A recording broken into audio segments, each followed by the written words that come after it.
Welcome to Central News on TV Central.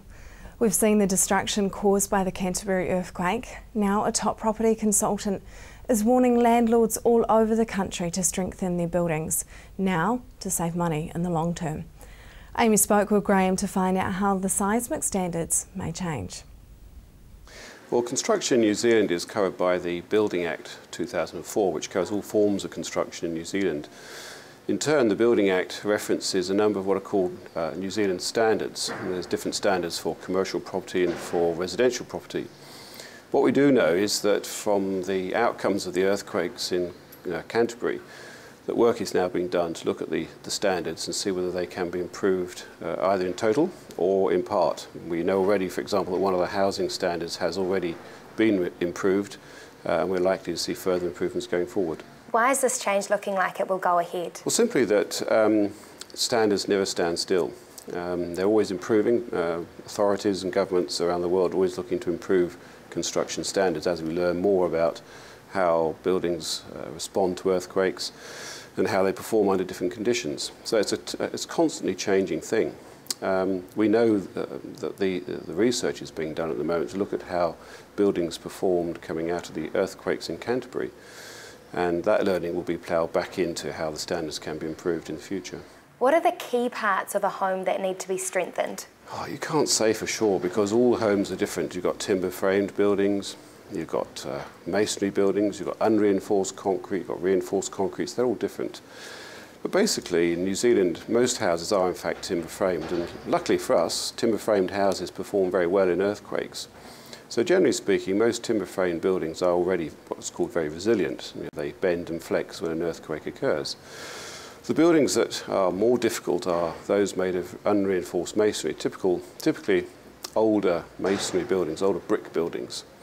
And it's those buildings where a lot of work is now being put into how they can be strengthened. And why do you feel it's important to preempt this? Well, because we know from earthquakes, not just the Canterbury earthquakes, but those elsewhere, that the buildings that perform best are those that have been designed particularly to handle earthquake conditions. And that means that buildings have to be designed at the outset and have to be strengthened during the construction process. The problem we've got, of course, is that a lot of our buildings predate even the most recent codes. So a building that's, say, 20 or 30 years old is already quite an old building by the standard terms, and therefore does need to be strengthened. So by thinking about these issues now and understanding how these buildings can be strengthened, what we're doing is building a stock of houses and commercial buildings around the country that is more resilient to earthquakes in the future. Could this be a huge expense for landowners? Not necessarily, no. If strengthening is required for, say, a timber-framed building, the expense can be relatively minor. Unfortunately, if you have a very old unreinforced masonry building, of course the expense will be quite significant. But the key to all of these and to unlocking how much it might cost you is to have what's called an engineering evaluation undertaken. And there are two sorts that can be done. You have a preliminary or early stage evaluation, which gives you an indication of how well your building will perform, and then a detailed engineering evaluation, which is more costly, of course, but provides details of exactly what needs to be done and how it can be achieved. What tips do you have for landlords looking to strengthen their homes? The first thing is to understand what you're dealing with. As I said, have an engineering evaluation undertaken, and that applies whether it's a residential building or a commercial building. The second thing is to then have an engineering design put together, plus a costing from a qualified quantity surveyor to understand what that looks like and how much it's going to cost. And the third issue then is how you implement that if you've got a building that's already tenanted. Sometimes these works can be quite disruptive. Now, what benefits could this bring to the landowner by spending a little bit extra now? Well, what's happening at the moment is that a lot of tenants, and not just residential tenants, but commercial tenants of commercial buildings, are now becoming much more tuned to earthquake issues. The earthquakes in Canterbury have brought this to people's attention. And they're now saying to themselves, well, if I'm occupying a building that doesn't meet the code standard, am I in a safe building? And what we're seeing now is for example, in commercial property, is a two-tier market occurring, where landlords who've got a building that meets the building code, maybe 70% of the code, have a building that is readily lettable, and an owner that has a building that might only be, say, 20 or 30% of the code, maybe an old building, they have a problem letting it because the tenants are now saying, well, I don't actually want to occupy a building like that. Now, the Waikato and Bay of Plenty are not necessarily known for their seismic activity. Is this still a good precaution for them to take? Well, people said that about Canterbury. In fact, if you look at the seismicity maps for New Zealand, the whole of New Zealand is actually pretty prone to earthquake activity. So yes, the answer is precautions are the best route to take. So what is the first step that our residents can take to make the change? I think if you're a commercial building owner, definitely have an initial engineering assessment undertaken, an IEP as it's called. That will give you some indications of how your building might perform. If you're a residential owner, if you have a timber framed house, then your building's probably in good shape already. But if you have a building that's from masonry, some brick or block, and it's perhaps older than 20 years, then I most definitely recommend having a survey and an assessment undertaken. Just ahead, a truly amazing man from Cambodia.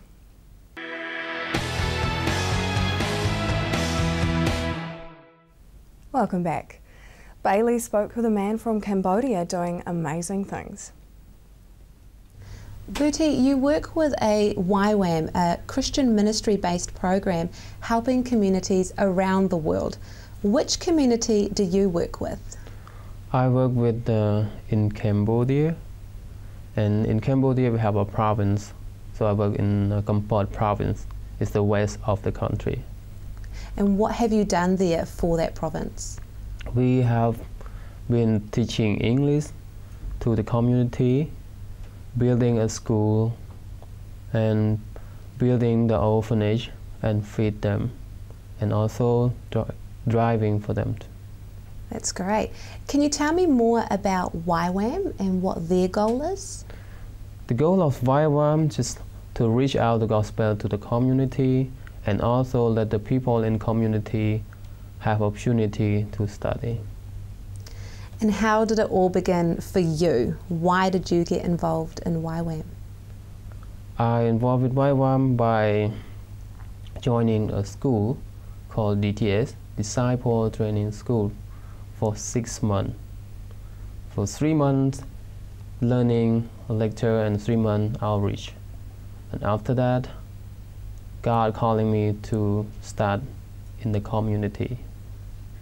And why did you want to do this? What's your background? Because God gave me a vision, and also I see a lot of Cambodian people, they don't have a heart for helping to the community. So I see all the foreigners coming along to Cambodia and breaks my heart. Why I'm Cambodia, why I'm not do that? So that's to make my heart break and go to help the community. Fantastic. What are you hoping to do in the future? We want to building more building. It's a youth center, because we want to see that it's a youth center can be helping for the people that don't have opportunity to study, so we can helping them by getting a skill for their life. So that's the goal, is teaching them to better their lives as well? Yeah. Where does the funding come from to do all of this? We get all this fundraising from the team coming through to Cambodia. So when they getting stay there, so we have some money to continue to do all this program. So it's relying on people's help and support. Yes. And so for people watching, how can they help then? In touch with the local church, or? Yeah, you can contact with the local church, wherever that you. Gateway. Yeah, Gateway Church, for people working there. Oh, great! Yeah, one contact I know is John and Carol Clark. Yep, you can contact to John and Carol. Great. Also, for you personally, when you're helping this community, what is it like for you? What is it like being there? For me, personality, I'm happy to see that in community have growth, and also see that the kingdom of God is going that village or that community. So it's the goal, and I'm so happy to see that happen. Yeah, that's fantastic. And where do you hope personally to go with it? I know you're building a youth centre for YWAM, but what would you like to see come from it? What? For the people. Is it just reaching them on that level? Yeah, we're reaching them on the level. Yeah. Great. Building your orphanage and a school and a church and youth centre, why these? Why these things? Why a church, I know, is to help with God, for them to reach God on that level, but why an orphanage for those children? Is this in demand? Are there a lot of orphans? Well, we have a lot of orphans, and so we want to helping them, so, and also let them have opportunity. Is there anyone else doing this in this area? We helping not just like the orphans, but we helping for the kid in the community as well. So we can feed them, and so they can be and hang out together, like just like not orphan, but just like a normal life they feel. Fantastic. Thank you so much, Vuti, and I really wish you all the best with your work. Thank you. Coming up next, Christmas events that are happening around Hamilton.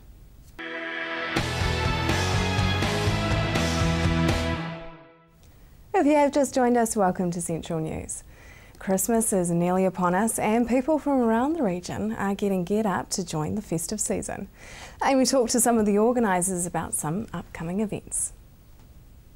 Now, Mike, you're the organiser of one of these events. What can members of the public expect to be treated to at these events? Well, of course, hopefully Santa's going to be there. So Santa's going to be flying in on the day for each of these events.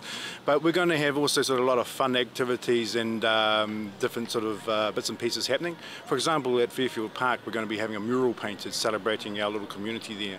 But other events that are around our community, including like the Temple View lights going on, so that's more of a visual symphony, bit of a display there.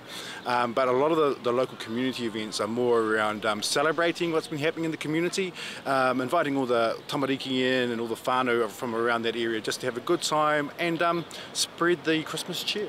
Andy, where and when will these events be held? So we've had a couple already. Lots of these events are connected with schools in some regards. You know, schools are hubs of our communities, and so Fairfield Park, there's integration with Fairfield Intermediate and Primary. St Andrews Middle School, they've just recently had theirs last week, and so that was a fair that really brought all of the families together for that. We've got, just checking my list exactly, so on the 7th is up at Grosvenor Park. So that's a really big event in terms of lots of carols and real focused on some high level stuff that's there. On the 11th we're out at Crawshaw Park, which is really based around the Crawshaw School and the wider community. That's going to be 6 to 8, so once school's finished there'll be a set up and there'll be young people performing on the stage there and a bit of free food and entertainment. A new hard courts there, so there'll be lots of activity kind of utilising that infrastructure. We've got at Enderley Park on the 14th, so that's Friday the 14th. That'll be quite a large event for the Enderley community. The 15th is going to be here in Garden Place, and this is a real jewel of our city, and so this will be a really large family kids carnival Christmas focus. It will be really, really good. And then on the 16th out at Flagstaff Park, there's a bit of a finale, I guess, in terms of our community events. Now, Mike, why was it decided to put these events on over the next month? So if we did it later than that, we'd be missing Christmas, but no, just a bit of an aside there. Well, it's been quite a tough year for a lot of our communities, and it's a way of celebrating, bringing people together, also just getting to know your neighbours as well. It's part of that whole sort of like building stronger communities together. A way of celebrating in a positive way our families, our whānau that have had a hard year, but also sort of bringing together other community agencies who've been working tightly throughout the year to do one last sort of project together and wrap it up and spread the goodwill throughout our communities. Andy, tell me, how much stress are people under over this time of year, and why do you think these events may help? Hopefully the amount of stress isn't as huge as it normally is. I guess traditionally Christmas is a really tough time. You know, there's lots of expectations around gifts and expectations around family members getting together, and there's going to be lots of conflict that brings. So traditionally it's an incredibly stressful time as the year winds down, the sun comes up, and there can be extra pressure on sleep, I guess. These are really important because they do hopefully bring people's heads together and go, actually, it's not just about us struggling together, but actually it's about us celebrating with our wider community. So hopefully we as a community are getting better at recognising the fact that Christmas can be stressful, and we're pulling in our support so that we aren't just strung out. But yeah, traditionally it's a pretty tough time for families. Now, Mike, which organisations are involved with these events, and how do they contribute? Okay, we see a lot of the different neighbourhoods or communities have formed sort of like support groups or interagency groups. So, for example, in the Fairfield area, we had the Fairfield Interagency Team, the FIT group, and it includes the local community house, the Te Whare o Te Ata, it includes the local neighbourhood policing team, it includes the local schools and things like that. So they all bring resources. The schools are providing a lot of performers, the police are providing Santa, hopefully, and just brings them all together to share the resources around and sort of give back to their communities. It also helps with profile, so it helps to sort of like raise the profile of those groups involved with their communities. And Andy, you recently held a low-cost Christmas event. Tell me about this. So these are quite cool events in terms of lots of the agencies that Mike's been talking about coming together and providing a little bit of a space for people to come in and go, oh, here's some options. That's right. So that's had some really cool organisations involved there, from work and income, talking about potential benefits that families might not know that they're eligible to, through to our libraries. They conducted a little bit of how do we recycle our Christmas cards to create new things. Our Sport Waikato have been really good in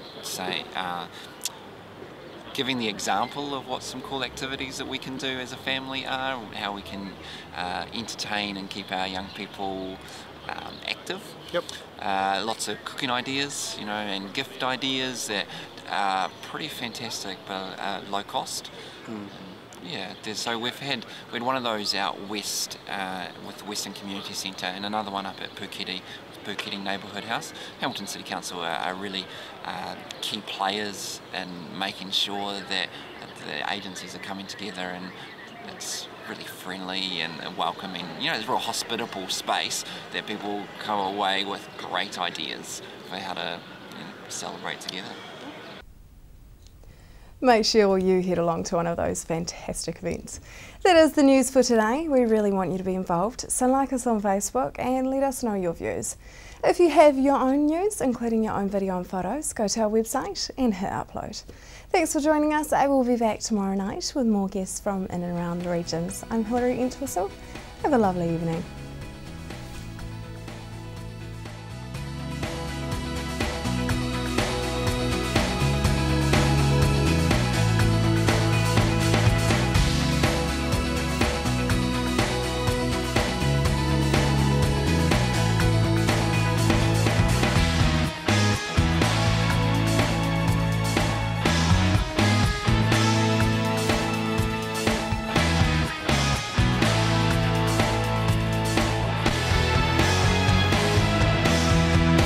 This has been an Alpha Media production, a division of Television Media Group. Supporting local content so you can see more of New Zealand on air.